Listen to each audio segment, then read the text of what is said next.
సరదాగా కాసేపు ఛానల్ శ్రోతలకు ప్రేక్షకులకు స్వాగతం. సాహితీ ప్రియులకు మీది మిగిలి తెలుగు సాహితీ ప్రియులకు సుస్వాగతం. మన యొక్క పూర్వులు కవులు మన యొక్క జీవన సాగరాన్ని మథించి ఎన్నెన్నో నిత్య సత్యాలను ఆణిముత్యాలను మనకు అందించారు. మరి ఆణిముత్యాల లాంటి నిత్య సత్యాలలో ఒక రెండింటిని మనం ఇప్పుడు ఏరుకుందామా. మనకు గండం ఎవరి వల్ల వచ్చును. రెండో ఆణిముత్యం లాంటి నిత్య సత్యం కష్టాలకు కారణం ఇదే. ఒకటో చూద్దాం.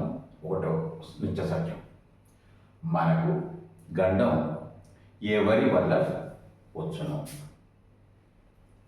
బండెడివాణి సత్కవిని మంత్రిని మంత్రవాదిని కొండెము చెప్పువాని రిపు కూడిన వాణి ధనికుని ధరామండల మేలువానితో ఖండితమాడినప్పుడే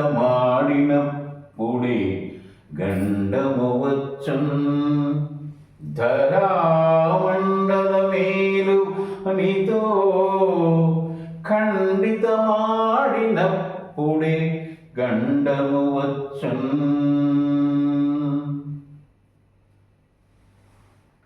పండిడివాణి సత్కవిని మంత్రిని మంత్రవాదిని కొండెము చెప్పువాన్ రిపు కూడిన వాన్ ధనికుని ధరామండల వేరువానితో ఖండితమాడినప్పుడే గండము వచ్చును. మనకు ఏ సందర్భంలో ఎవరెవరితోటి నడుచుకున్నప్పుడు మనకు ప్రాణాపాయానికి కారణమైనటువంటి గండం వస్తుంది అని చెప్తూ ఉన్నాడు.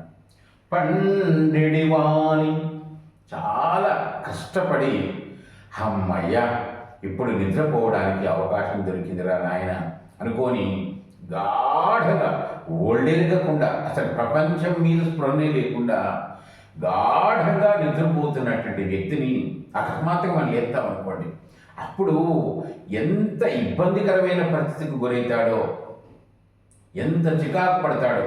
మరి ఆ విధంగా చికాకు పడే వ్యక్తి, ఆ విధంగా ఇబ్బంది పడేటువంటి వ్యక్తి వల్ల కూడా ఆ వ్యక్తి ఏ విధంగానైనా మనకు ఇబ్బంది కలిగించే పరిస్థితి ఉంటుంది. తిట్టవచ్చు. ఇంకా ఇబ్బంది అయినట్లయితే, అతని మనసుకు ఇబ్బంది అయినట్లయితే కొట్టే ప్రమాదం కూడా ఉంటుంది. మరి ఏది అనుకోకుండా అనూహ్యంగా అకస్మాత్తుగా కొట్టినప్పుడు మరి మనకు ప్రాణాపాయం అయ్యేటువంటి పరిస్థితి కూడా ఎదురు కావచ్చు. అందువరకు గాఢమైనటువంటి నిద్రలో ఉండేటువంటి వ్యక్తిని లేపేటప్పుడు చాలా జాగ్రత్తగా లేపాల్సిన అవసరం ఉంటుంది. లేకపోయినట్లయితే మనకు ఈ విధమైనటువంటి దుస్థితికి గురయ్యే ప్రమాదం ఉంటుంది. తర్వాత సత్కవిని మరి కవులు లోక కళ్యాణదాయకులు. తర్వాత ఏమాత్రం ఇబ్బంది కలిగించకుండా సమాజానికి హితం చేకూర్చేటువంటి వాళ్ళు. మరి అలాంటి సత్కవులను వాళ్ళలో లేనటువంటి అపవాదను వాళ్లకు మూట కట్టి వాళ్ళ మనసును ఆవేదనకు గురి చేసినట్లయితే వాళ్ళ ఆవేదనే మనకు గండం స్థాయిలో మనకు ప్రాణాపాయం కలిగించే ప్రమాదం ఉంటుంది. కాబట్టి ఎట్టి పరిస్థితుల్లో కూడా సత్కవిని అనవసరంగా ఆవేదనకు గురి చేయటం అనేది ఏమాత్రం కూడా సరైనటువంటి పద్ధతి కాదు. తో పాటు మంత్రిని, మరి రాజు దగ్గర ఉండేటువంటి మంత్రిని, మరి తన రాజ్యం, తన రాజు, తన రాజ్యంలో ఉండేటువంటి ప్రజలు, తరువాత పొరుగు దేశాలు, మరి వాళ్ళ నుంచి తన రాజ్యాన్ని, రాజును, ప్రజలను కాపాడేటువంటి మంత్రిని, మంత్రాంగం చేసేటువంటి మంత్రిని, అతనిని ఏ రకంగా కూడా ఇబ్బంది పెట్టకూడదు. మంత్రవాదిని. తరువాత మంత్రతంత్ర సాధన చేసేటువంటి వ్యక్తితో కూడా మనం చాలా జాగ్రత్తగా నడుచుకోవాలి. ఏమాత్రం అతని దృష్టి మన మీద పడ్డా కూడా మనకు ప్రాణాపాయం కలిగేటువంటి పరిస్థితి దాపరుస్తుంది. కాబట్టి అతనితో కొండెము చెప్పువాని. తరువాత లేనిపోని చాడీలు చెప్పేటువంటి వ్యక్తి, మరి ఉన్నది లేనట్టుగా లేనిది ఉన్నట్టుగా ఏది చెప్పినా కూడా మనకు ప్రతికూలమయ్యేటట్టుగా మనకు ప్రాణాపాయం కలిగేటట్టుగా ప్రవర్తిస్తాడు. కాబట్టి ఆ కొండని చెప్పేటువంటి వాడితోటి రిపు కూడిన వాణి. తర్వాత మన శత్రువులతోటి ఎవరైతే స్నేహం చేస్తారో, మన శత్రువులు ఎలాగూ మనకు ఇబ్బంది కలిగించేటువంటి పరిస్థితుల్లోనే ఉంటారు. వాళ్ళ యొక్క ఆలోచనలు కానీ, వాళ్ళ యొక్క ఆచరణలు కానీ, వాళ్ళ యొక్క ఆశ్రయాలు కానీ అవే విధంగా ఉంటాయి. ఏమి చట్టాన్ని చిక్కకుండా, సాక్ష్యాన్ని దొరకకుండా మనల్ని మట్టు పెట్టాలనే ఆలోచనలోనే ఉంటారు. మరి ఆ విధమైనటువంటి శత్రువులతోటి స్నేహం ఎవరైతే చేస్తారో, శత్రువులే యొక్క మిత్రులు కూడా మనకు శత్రువులే. కాబట్టి అటువంటి వ్యక్తులతోటి ధనికుని. తర్వాత బాగా డబ్బు ఉన్నటువంటి వ్యక్తితోటి డబ్బుకు లోకం దాసోహం అని చెప్పి అంటూ ఉంటారు. కాబట్టి బాగా డబ్బు ఉన్నటువంటి వ్యక్తితోటి అన్నిటికంటే మీది మిక్కిలి ముఖ్యమైనటువంటిది ఏంటంటే ధరామండలమేలువానితో. మరి ఈ భూమండలాన్ని ఏలేటువంటి అంటే రాజ్యాన్ని పరిపాలించేటువంటి రాజుతోటి నీవు ఎప్పుడైనా కూడా ఖండితమాడినప్పుడే అతని మనసుకు ఇబ్బంది కలిగించే, నీవు చెప్పేది వాస్తవం అయినప్పటికీ కూడా వాస్తవాన్ని జీర్ణించుకోవడానికి అంగీకరించే పరిస్థితి ఉండదు. ఎందుకంటే రాదు కదా. కాబట్టి వాస్తవాన్ని అంగీకరించేటువంటి పరిస్థితి ఉండదు. అందుకొరకనే ధరామండలమేలువానితో ఖండితమాడినప్పుడే. మరి పడుకునేటువంటి వ్యక్తితోటి, సత్కవితోటి, మంత్రితోటి, మంత్రవాదితోటి, కొండెము చెప్పువానితోటి, శత్రువును కూడిన వాడితోటి, ధనికునితోటి, ధరామండలమేలు వానితో అంటే ఈ రాజ్యాన్ని పరిపాలించేటువంటి రాజుతోటి ఉన్న వాస్తవాన్ని కుండ బద్దలు కొట్టినట్టు ఎప్పుడైతే చెప్తామో అప్పుడు మనకు ప్రాణాపాయం కలిగేటువంటి పరిస్థితి ఏర్పడుతుంది. కాబట్టి సాధ్యమైనంత వరకు ప్రాణాపాయం కలగకుండా వీళ్ళతోటి మనం తామరాకు మీద నీటి బొట్టులాగా పేడలో పురుగు తిరుగుతుంది అంటారు కదా, ఆ విధంగా తిరిగినప్పుడే మనము, మన ప్రాణము, మన కుటుంబం బాగా ఉండే పరిస్థితి ఉంటుంది అని చెప్పి పెద్దవాడు చెప్పారు. మళ్ళీసారి పద్యం చూద్దాం. మరి పండిడివాణి సత్కవిని మంత్రిని మంత్రవాదిని కొండెము చెప్పువాని రిపు కూడిన వాని ధనికుని ధరామండలమివానితో ఖండితమాడినప్పుడే గండము వచ్చు. వీళ్ళందరిది ఒక ఎత్తైనట్టయితే ఈ ధరామండల మీరు వానితో వీళ్ళందరూ కూడా ఈ యొక్క రాజు యొక్క అదుపాజ్ఞంలో ఉంటారు. కాబట్టి మరి ఈ రాజుతోటి అందుకొరికే పెద్దవాళ్ళు అంటారు, రాజు తలుచుకుంటే దెబ్బల కొలువా అంటారు. కాబట్టి వీళ్ళందరితోటి మనం జాగ్రత్తగా ఉంటే బాగుంటుంది. మన ప్రాణాపాయం కలగకుండా మనం ప్రశాంతంగా క్షేమంగా ఉండే అవకాశం ఉంటుంది అని పెద్దవాళ్ళు చెప్తూ ఉంటారు. రెండోది, కష్టాలకు కారణం ఇదే.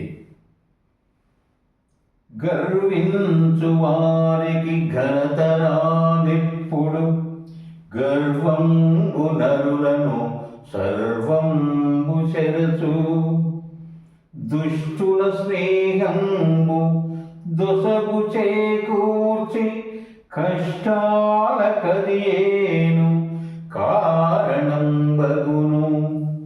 కష్టాల కదియేను కారణం బగును.